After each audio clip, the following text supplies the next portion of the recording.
Greetings everyone from South Africa, or as we like to call it, captured Azania, because it is a captured state, it's a captured land, just like Jamaica or the United States of America. It is captured land. It is captured by the state, it is captured by democratic governance, which is illegitimate and totally broken. Just because it's called the state, and it's legal, does not mean that it's right. The state is usually the bastion for all things wrong, and they just write paperwork to make wrong things legal. Taxation is theft, but because it's legal, we don't call it theft, we call it taxation. We don't call it theft anymore.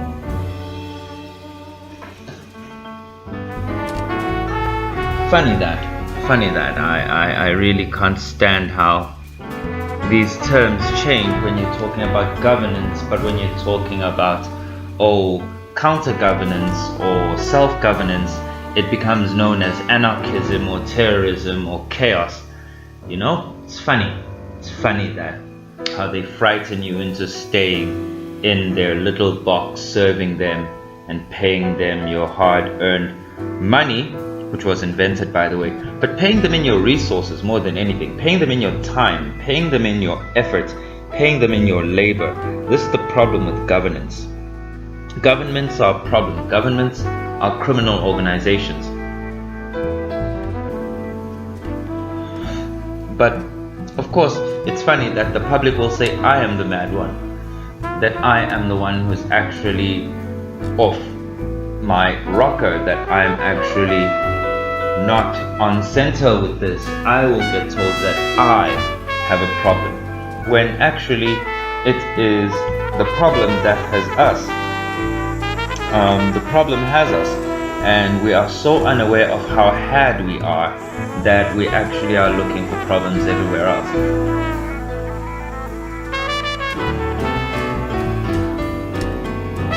If you voted, I'd like to let you know that you voted for your problem. You put the problem in there. Think the president is the face of evil? Well, most of you voted him in there. So please, save your frustrations. But I put this little message up to tell you people that disobedience is also good, by the way. You have as much right to comply as you have to not comply. You have every right to disobey, because they want you to obey like a good slave, like a person who listens, like someone they can run, like someone they can control.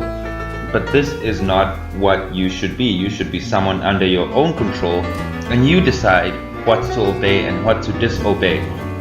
And if we disobey in large numbers, just like we obey in large numbers, change happens.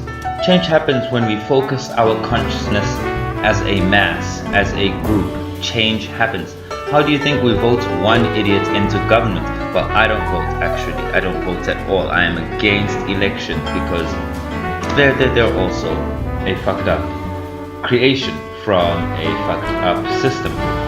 I do not subscribe to elections and to democratic governance as a whole, as it stands right now. There are other systems of democracy that work a little bit better in other countries, but I think a more syncretic and fresher system should be created to suit the needs of modern people, because none of them are working so far. But when it comes to the state of South Africa, this criminal state, it was a criminal state 26 years ago. It is still a criminal state, and it was a criminal state before that. It's funny because it was run by white criminals, now it's run by black criminals. And we thought that voting blacks into power was going to help us get some kind of liberation. We have not been free. We have just been put into a shinier cage. And South Africans have not learned the subtle art of mass disobedience. The fact that alcohol gets closed, right, and people close up their shops, even though no one made them close their shops. They were just told to close their shops, and they do close their shops. How amazing is that? That someone gives you a command, because this is a command from a command council. I quote, this is a command council of South Africa. They give you commands and you obey. And you're free, right? You chose this. You like this. Because as you listen right now, if you're a restaurant owner, you're screwed.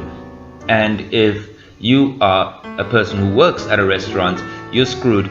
And if you work at a bar, you're screwed.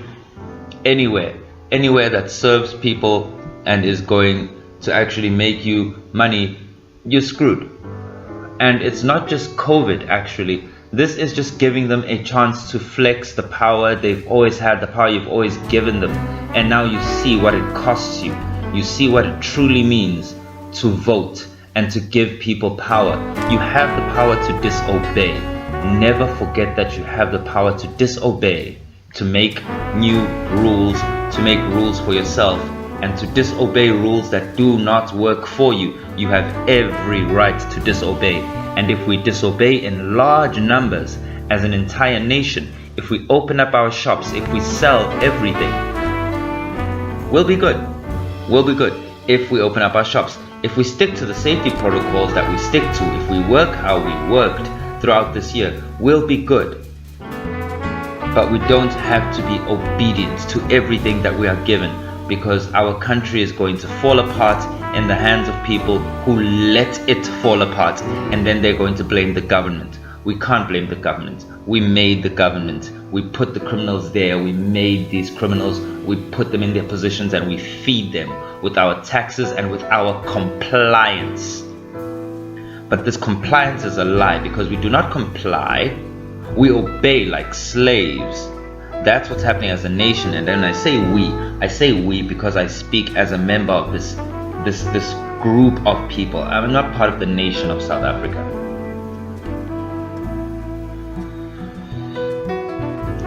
Excuse me, I'm having my cigarette.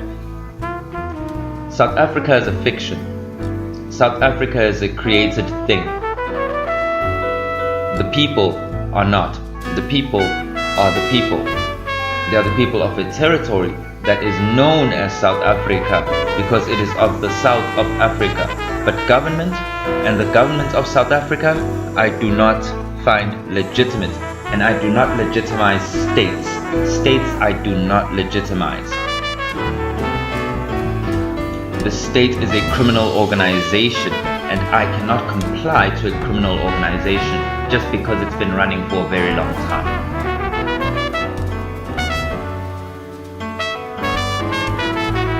So I warn you, South Africa, if you continue to be obedient and to be a good little puppy who is just angry on social media and does not actually get up and start working in your shops, start affecting your life directly, then, well, we're gonna die. And we're not gonna die of COVID. We're going to die of negligence and self-loathing, because we don't love ourselves. We are not showing self-love when we obey someone else's rules that are doing direct harm to us, and then we protest and complain outside. We don't complain. The best form of protest is action. Open your business, sell your things, sell them through a window, deliver them to people's houses with your car, not with someone else's car, or take a lot. You go there, deliver these things. Resistance is live. And if I have anything that is deemed illegal by the government, best believe I will move it, because the government can't tell me what to do. I will move something that's legalized by the government, because you know what? Sugar is legal, but sugar is a drug.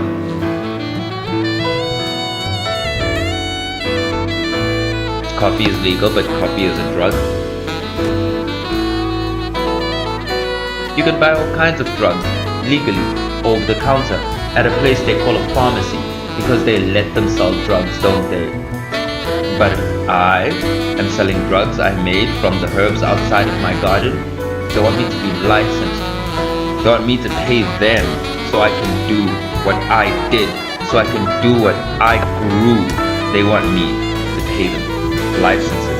That's the state-run criminal organization. I could go on, but I will stick to my basic point that governance is criminal and it is run by criminals. And if you continue to obey criminals, you are complicit in a crime. And this South Africa is a crime scene.